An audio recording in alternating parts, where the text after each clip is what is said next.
Póngale por favor bien atención a esta palabra. ¿En quién confía usted? Hablando de personas. ¿En quién confías? Cisney, ¿en quién confías? Sí. En sus hijos, sí. Leo, ¿en quién confía? Muy bien, qué bueno. Preguntémosle a alguno de allá atrás. Gerald, ¿en quién confías? En su esposo. Muy bien, excelente. Dianita, ¿en quién confías? En tu mamá. Excelente, excelente.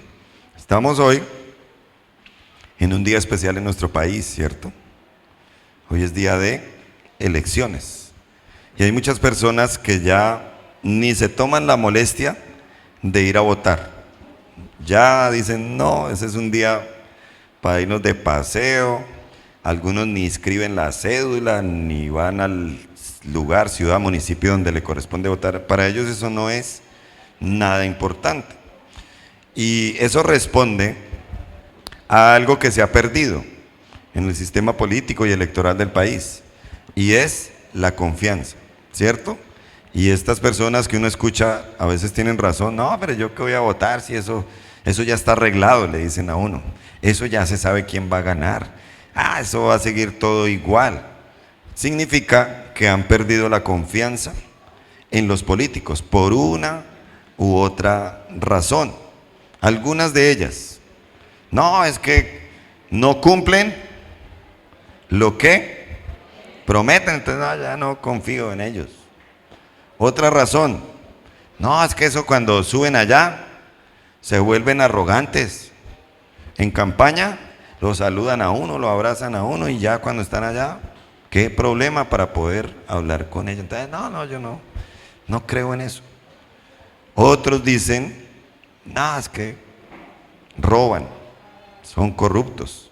Bueno, podríamos decir que no todos tampoco, pero son razones para no confiar en ellos. Otros dicen, no, pues es que mire los modelos que tenemos ahora, mire eso de por allá, que vienen y con mucha humildad, pero después pasa el tiempo y uno ve que ellos piensan solamente en ellos.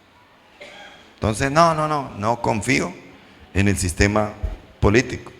Y entonces se ha generado una desconfianza muy grande, porque cada vez a medida que pasa el tiempo, se ve que son menos los votantes y más la abstención. ¿Por qué? Porque no se confía en lo que se hace. Y son cada vez menos los que suben a un presidente con sus votos, o los que suben a un gobernador, un concejal o un alcalde, como se llame. ¿Por qué? Porque se ha perdido la confianza. Pero en esta mañana quiero hablarles acerca de algo que le va a llenar a usted de esperanza. En medio de un marco de tanta desconfianza, sí hay algo en lo que podemos confiar.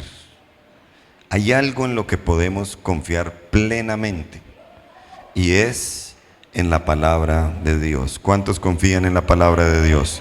Dígale al que esté a su lado, podemos confiar en la palabra de Dios. Podemos confiar en la palabra de Dios. Dígale, tú puedes confiar en la palabra de Dios. Amén. Pero quizá usted dirá, bueno, pero ¿será que sí? Porque es que ese es un libro escrito por hombres.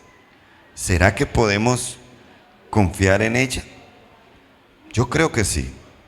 Y tú que estás acá por primera, por segunda vez, o que aún en tu caminar cristiano has desconfiado de lo que la Biblia dice, hoy a través de este mensaje quiero darte 3 razones muy poderosas por las cuales tú deberías confiar, empezar a confiar y seguir confiando en la palabra de Dios. Amén, amén. ¿Le interesa conocer por qué debemos confiar en la Biblia?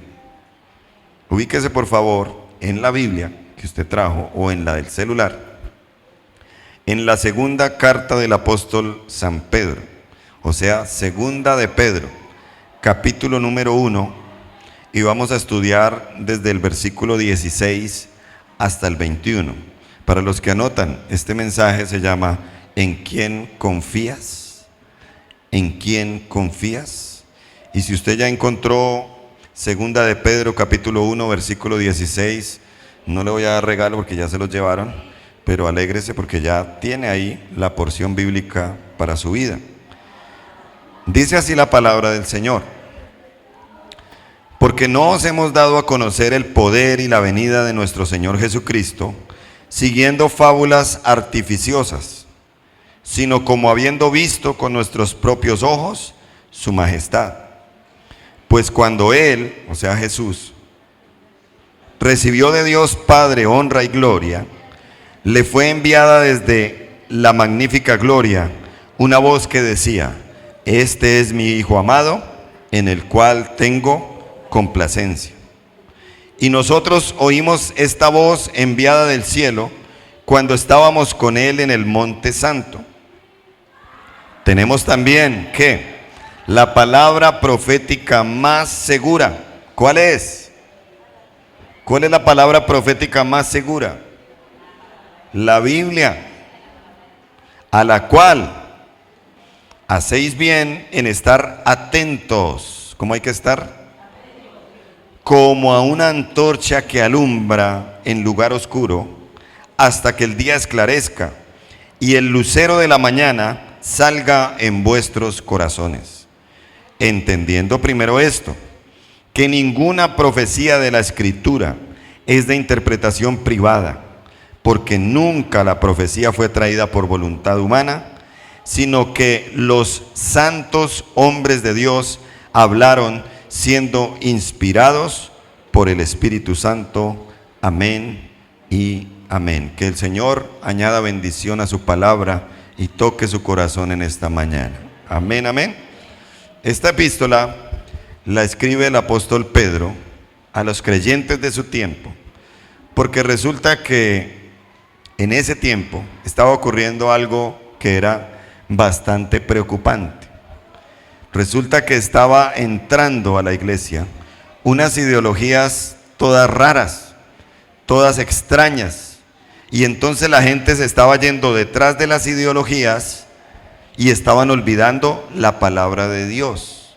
Cualquier parecido con nuestra realidad de hoy no es coincidencia, es una historia que se está repitiendo y no podemos caer en lo mismo. Hoy en día la gente está confiando más en ideologías como la ideología de género y otro tipo de ideologías más que en la Biblia, y le están quitando el valor a la palabra de Dios que permanece para siempre. Pedro ataca a través de este escrito todo eso que se está entrando y permeando en la iglesia, y a través de lo que escribe está buscando que la gente vuelva a creer en la palabra de Dios.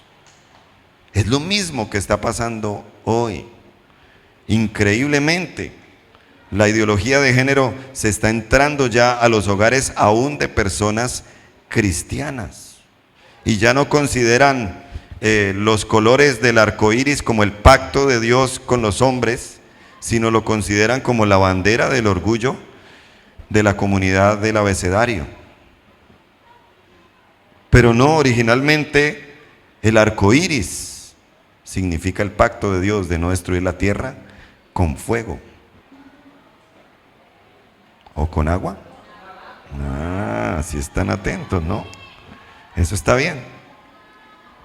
Entonces, mis amados hermanos, tenemos que ser serios y conscientes de que hoy más que nunca la gente necesita conocer la Biblia, conocer la palabra de Dios, porque la palabra de Dios es luz, porque la palabra de Dios trae vida, porque la palabra de Dios es la que realmente lo transforma. ¿Cuántos han sido transformados, traspasados y cambiados por la palabra de Dios? Alabe al Señor por su palabra, porque su palabra es viva y es eficaz.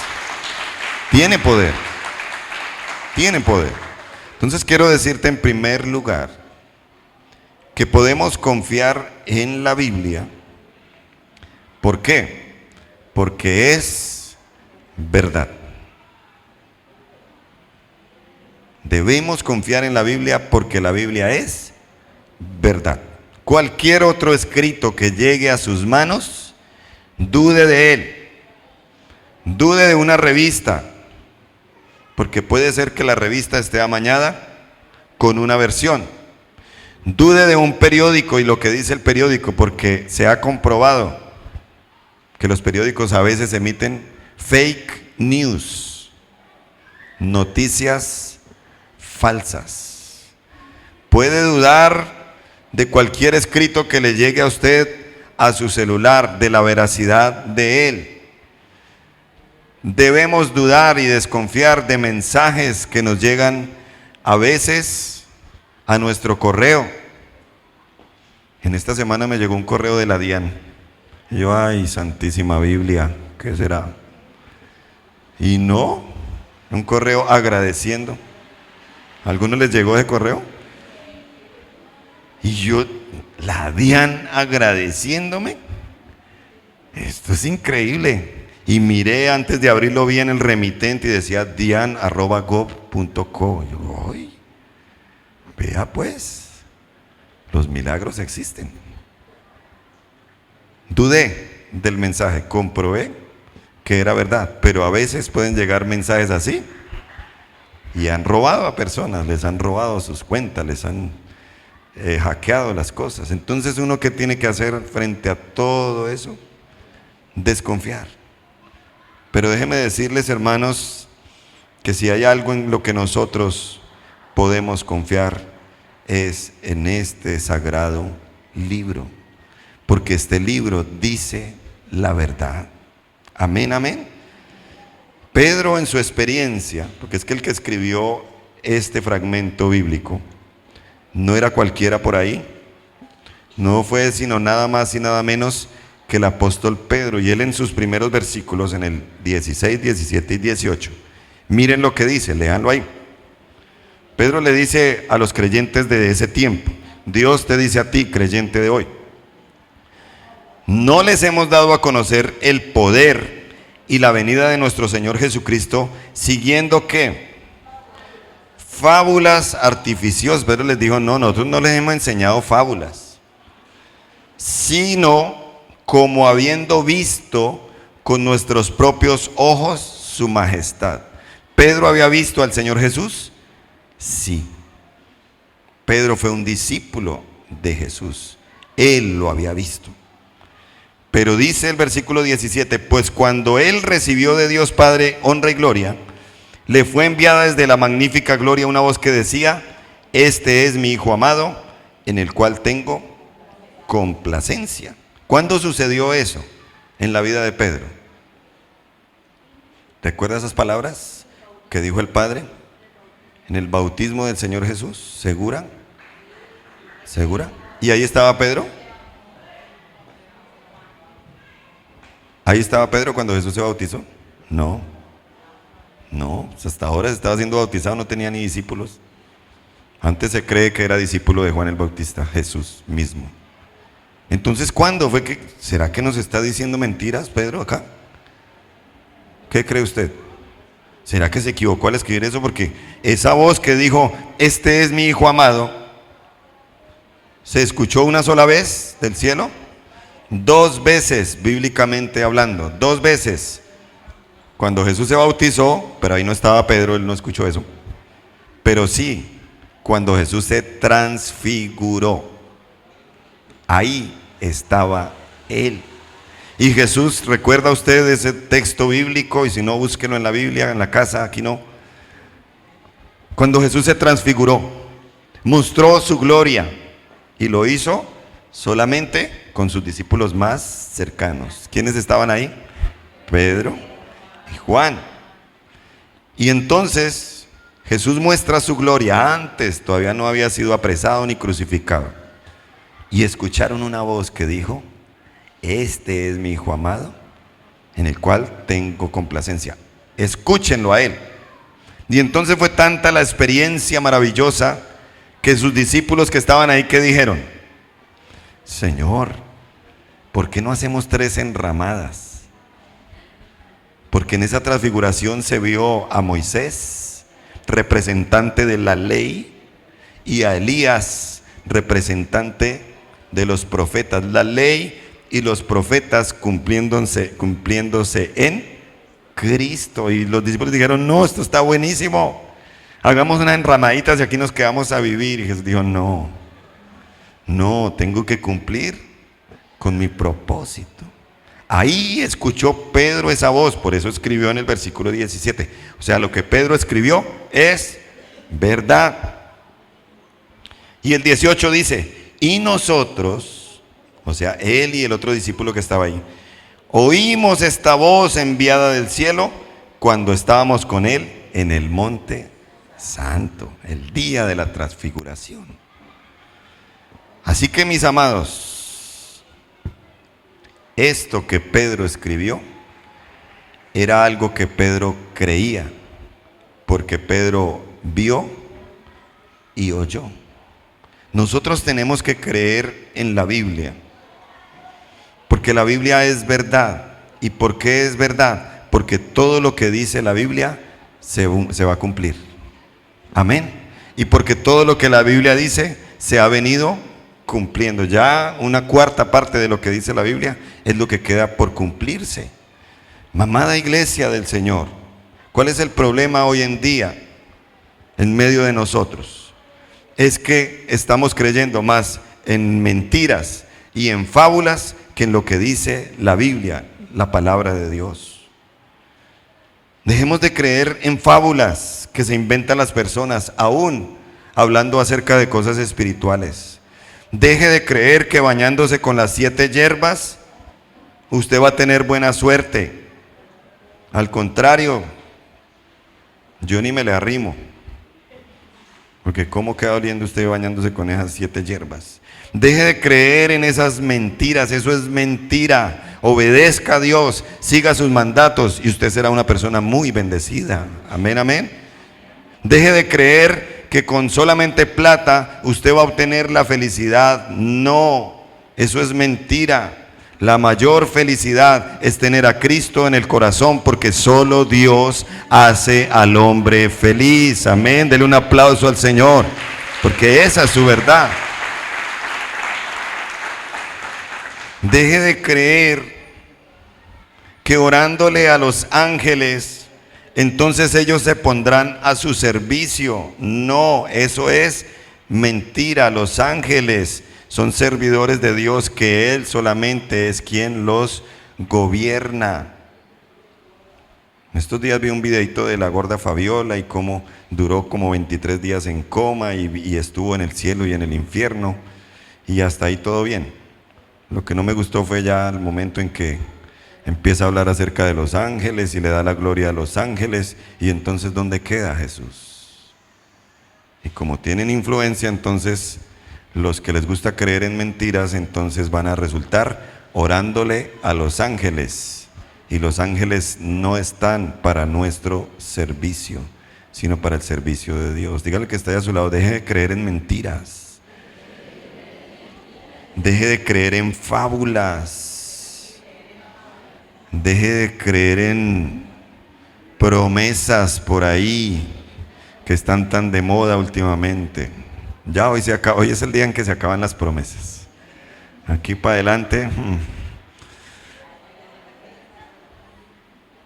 deje de creer en fábulas. La gente del tiempo de Pedro estaba cayendo en eso. Fábulas artificiosas, cuentos muy inteligentes, pero que no son verdad. La Biblia es verdad. La Biblia no es una colección de cuentos. La Biblia no es una colección de cuentos de hadas, donde hay un príncipe y una princesa y todos tienen un final feliz. No. La Biblia no es un libro que habla de superhombres y supermujeres. No. La Biblia no es la recopilación de un poco de mitos de la historia judía. No. La Biblia es un libro basado en hechos objetivos y reales. La Biblia es un libro verdadero porque tiene un autor que vive todavía y es Dios. Y lo que Dios dice es verdad porque Dios no miente. Amén, amén. Si tú eres sincero y sincera y agarras la palabra de Dios con la fe y la convicción de que es verdad, ese libro va a cambiar tu vida, te lo aseguro, porque la mía la cambió y la transformó, gracias a Dios. Si tú ves ese libro como una verdad para tu vida, de pronto, de entrada no te va a gustar. Yo cuando empecé a leer la Biblia, me encontré con un versículo que me pareció que debían quitarlo de ahí en ese momento. Proverbios 28:13. No lo busque, me lo sé. El que encubre su pecado no prosperará, mas el que lo confiesa y se aparta alcanzará misericordia. Dice, ¿qué? Eso no, eso es mentira. Hermano, puedo decir hasta el día de hoy que el que encubre su pecado no prosperará, no le irá bien en la vida, aunque quizá consiga plata, pero la plata no es todo. El que encubre sus pecados, el que anda con sus tapados, con sus cositas ahí que nadie mire, no prosperará. ¿Es verdad o no es verdad? Es verdad. Mas el que los confiesa y se aparta alcanzará misericordia. Es verdad lo que dice la palabra de Dios. Tiene que creer que es verdad. ¿Lo cree? Podemos confiar en la Biblia porque es verdad. Pero hay un segundo por qué, para que usted se anime más. Podemos confiar en la Biblia porque la Biblia es segura. Es segura. Y el apóstol Pedro lo dijo en el versículo 19. ¿Qué dijo? Tenemos también, ¿sí tienen? ¿Quién no tiene Biblia? Ni en la casa, ni nada. Todos tenemos. Tenemos la palabra profética más segura, la Biblia. Y Él nos aconseja y nos dice, a la cual ustedes hacen bien en estar atentos, como si fuera una antorcha que alumbra en un lugar oscuro, hasta que el día esclarezca y el lucero de la mañana salga en nuestros corazones. Le explico este versículo rápidamente. La palabra profética más segura es la Biblia. La voz profética más segura, más clara es la Biblia. Así que deje de andar buscando profetas y brujos y videntes por todos los lados. No, lea la Biblia. ¿Lo promete? ¿Se compromete? En lugar de estar gastando la plata por allá en esos demonios y llenando su vida de demonios, cómprese una Biblia con la plata que va a ir a pagar por allá, para que le digan lo que usted quiere escuchar. Porque esta es la palabra profética más segura. No hay mayor cosa segura que la Biblia. Y dice ahí, ustedes hacen bien en estar atentos a lo que ella dice. ¿Cada cuánto le pone usted atención a la Biblia? Todos los días, ¿cierto? Amén. Así debe ser. ¿Por qué? Estamos en un mundo lleno de oscuridad, ¿sí o no? Este es un mundo oscuro. Es un mundo lleno de tinieblas, ideologías, pecados, corrientes, guerras, conspiraciones. Es oscuro. Ahí dice que esta palabra es como una antorcha que alumbra en lugar oscuro. Si usted no agarra la Biblia todos los días, agarra un pasaje y lo pone como aplicación para su vida, ese día usted va a andar en oscuras o a oscuras. Va a andar a tientas. ¿Usted ha estado en un lugar totalmente oscuro que usted abre los ojos y no ve nada? ¿Sí o no? Sí. Que usted abre los ojos y dice, ay, me quedé ciego, no veo nada. Nada. Un fosforito de estos en un lugar así de oscuro, ¿qué hace? La vida es un camino oscuro. Si tú decides a partir de hoy o sigues tu vida con la antorcha en la mano, en entonces tu vida será un camino de luz y podrás ver las cosas como Dios quiere que tú las veas. Pero hay gente que camina días enteros, semanas enteras, meses enteros y hasta años en una total oscuridad porque no agarran la antorcha. Amén, amén. Pero los que agarramos la antorcha de seguido, sabemos cómo es que son las cosas, cómo es que Dios las ve y cómo es que son realmente. Y dice que la debemos usar, versículo 19. Perdón que es que estoy cambiando de voz por la edad. Estoy en la adolescencia. ¿Hasta cuándo debemos usarla? Lea ahí el versículo. ¿Hasta cuándo? Hasta que el día esclarezca.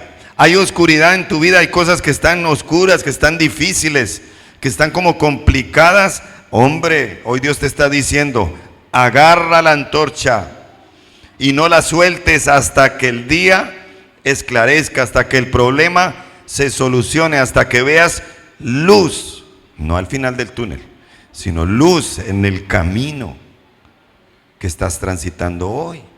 Pero también dice, y el lucero de la mañana salga en vuestros corazones. ¿Cuál lucero de la mañana? Imagínese usted, voy ahí con mi antorchita, alumbrando mi camino, y aparece un lucero, aparece el sol. ¿Necesitaré mi antorcha ya?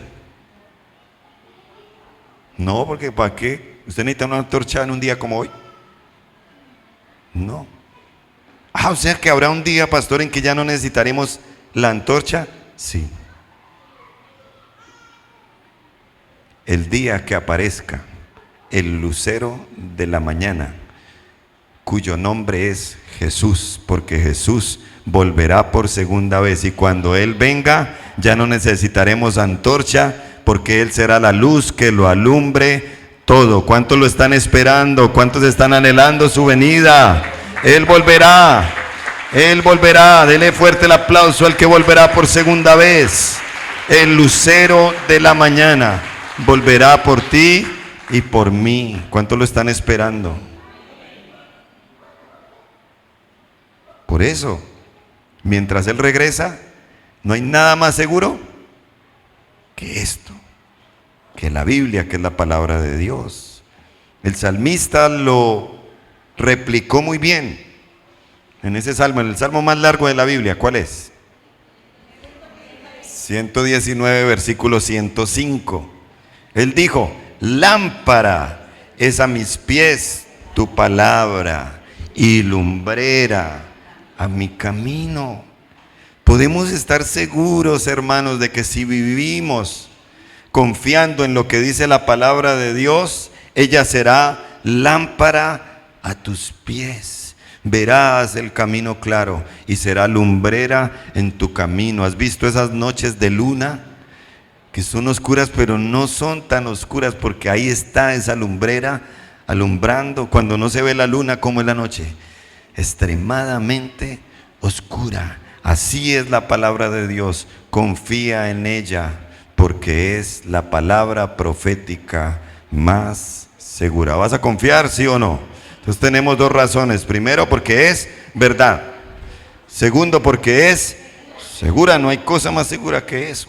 Y número 3, podemos confiar en la Biblia porque es divina. Es divina. Dice los versículos 20 y 21.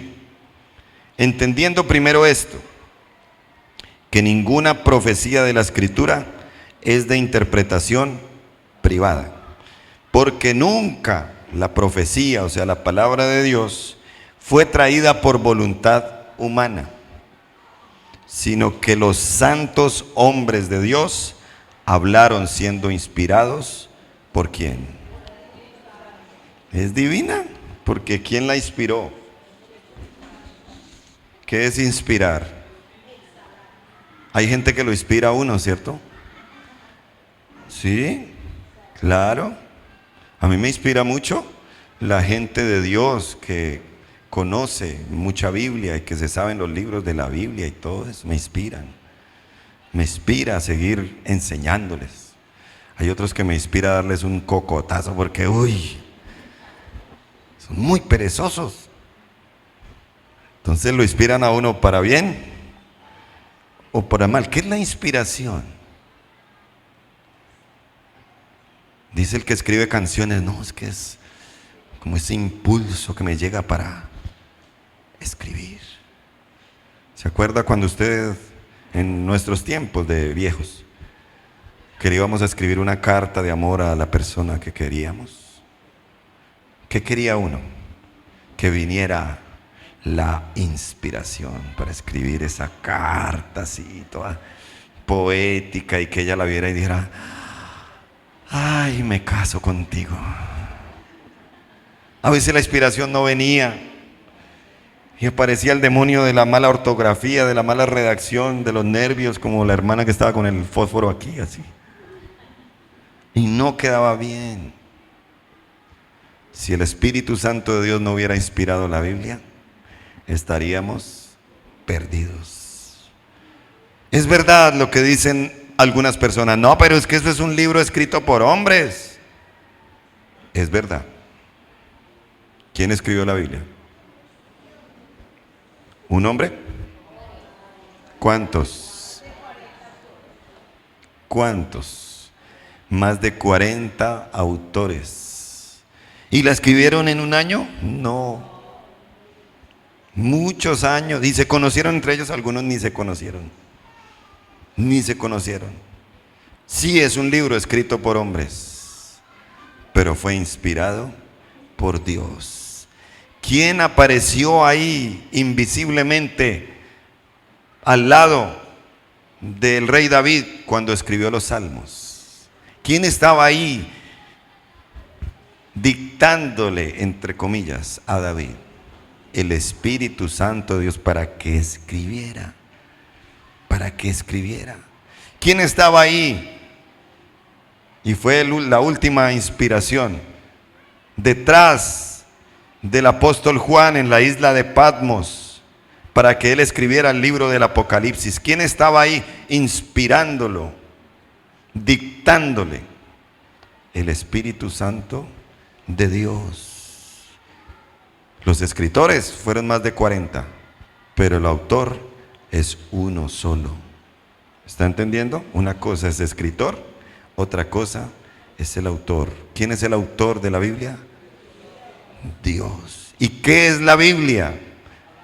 Es la carta de amor más hermosa que Dios pueda escribir para ti y para mí, porque Dios es un eterno y terco enamorado de nosotros. Nos ha amado tanto que nos amó con amor eterno y ha extendido sobre nosotros su misericordia hasta aquí. Él es el amor más grande que tú y yo pudiésemos tener, y esta es la carta de amor más hermosa que pudiéramos leer en la vida. ¿Cuánto le alaban? Porque esta carta de amor es la mejor que podemos tener para nosotros.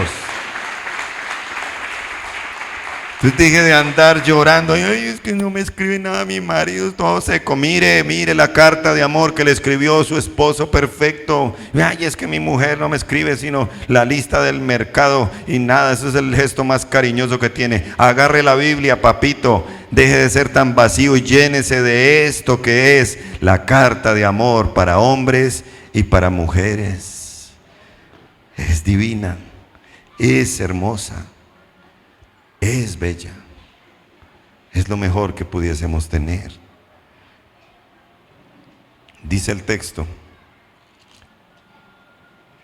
que ninguna profecía de la Escritura es de interpretación privada. Esto no es de que yo agarro un versículo y no, es que a mí me parece que dice esto y al otro aquello, y entonces nos confundimos y nos enredamos. No. Tenemos que tener cuidado con esas interpretaciones que muchas veces son herejías y mentiras, y Dios no está obligado a cumplir lo que Él no ha dicho. La Escritura es de interpretación pública. Es más, yo le reto a que todo lo que usted ha escuchado hoy lo filtre y lo examine a la luz de la Biblia. Si en algo Usted encuentra un error, por favor me dice y con gusto yo lo rectifico. Pero creo que casi siempre lo que he traído de parte de Dios ha sido basado en su palabra. Jesús, nuestro gran ejemplo, dijo: el cielo y la tierra pasarán, pero mis palabras no pasarán. El cielo, la tierra, en lo que tú estás poniendo tu mirada, pasarán, pero la palabra de Dios permanecerá para siempre. Podemos confiar en ella. Anímate a confiar en ella, en lo que ella dice, en lo que ella enseña. Hay cosas de las que tú te estás perdiendo por no leerla, por no escudriñarla. La vida se ve de otra manera cuando confiamos en lo que Dios ha escrito. Debemos confiar en ella. ¿Por qué? Porque es verdad, ¿cierto? ¿Por qué más? Número 2, porque es segura. Y número 3, porque es divina. Por eso podemos confiar en ella. ¿Te animas a confiar en la palabra de Dios? Deje de confiar en el político. Deje de confiar en las ideologías de ahora. Si van en contra de la palabra de Dios, no deben ser una opción para ti. Deje de confiar ya en fábulas. Deje de confiar en palabras de hombres. De hecho, la Biblia dice: maldito el hombre que confía en el hombre. Y atrévase o siga confiando en la palabra de Dios, porque el que confía en la palabra de Dios nunca, nunca de los nunca será defraudado. Y te dejo esta frase para terminar, y es la siguiente: Dios bendice a los que confían en lo que Él dice. ¿Se la puede aprender? ¿La puede repetir conmigo bien fuerte? 1, 2 y 3. Dios bendice a los que confían en lo que Él dice. Una última vez. Dios bendice a los que confían en lo que Él dice. Vamos a confiar más en la palabra de Dios y veremos cómo la bendición no hay ni que buscarla, porque las bendiciones, como dice la Biblia en Deuteronomio 28, nos alcanzarán. ¿Cuántos quieren que las bendiciones los alcancen? ¿Cuántos quieren que las bendiciones los atropellen? Hoy no te he traído una estrategia mágica. Hoy no te he dicho que te eches este bañito o aquel. Hoy no te he dicho que vayas donde este o donde aquel. Hoy te he dicho: agarra la Biblia, la que Dios te dio, atesórala en tu corazón, confía en ella y me cuentas y verás el resultado. Todos puestos en pie, vamos a darle gracias a Dios. ¿Está bendecido? ¿Está bendecida? ¿Vas a confiar o no vas a confiar? Son benditos los que confían en la palabra de Dios. He confiado en la Biblia desde que la conocí y nunca me ha defraudado. He aprendido mucho de ella, he encontrado el consejo en ella que no he encontrado en nadie más. Anímate a agarrar la Biblia, anímate a leerla. Deja tanta excusa, deja tanto problema, derriba todo obstáculo que te impide ser un cristiano bibliocéntrico. ¿Cuál es el problema hoy en día? Que aún la gente de Dios se ha alejado tanto de la Biblia que ha empezado a creer en cosas que Dios ni siquiera aprueba. Cierra tus ojos y piensa en este momento: ¿qué tanto has confiado en la palabra de Dios? Les pregunté a algunos al comienzo: ¿en quién confías? Dijeron: no, en mi esposo, en mi esposa, en mi mamá. De ahora en adelante vas a ser una persona que proclame con su boca que confía plenamente en la palabra de Dios. Y va a abrir su boca en este momento y va a empezar a orar y a responder, y va a empezar allí a pensar en todo lo bueno que la Biblia dice. Haga ese ejercicio. Lo que la Biblia dice de ti, lo que la Biblia dice para ti. Dice la palabra de Dios que Jesucristo es el camino, la verdad y la vida, y nadie viene al Padre si no es por Él. Dice la Biblia, encomienda al Señor tu camino y confía en Él, y Él hará. Dice la Biblia, un versículo que me ha hablado últimamente: si entresacares lo precioso de lo vil, serás como mi boca. Tú que eres una persona que por las dificultades ves todo oscuro, ves todo negativamente, hoy Dios te dice: entresaca lo precioso de lo vil, lo bueno de lo malo, y serás como mi boca, dice el Señor. ¿Y qué hay en la boca del Señor? Alabanza, bendición, palabras de vida. Piensa en la palabra de Dios, proclama la palabra de Dios, declara en esta mañana que vas a confiar en ella, que vas a creer en ella, porque es verdad, porque es segura y porque es un regalo de Dios, es divina para nosotros los hombres.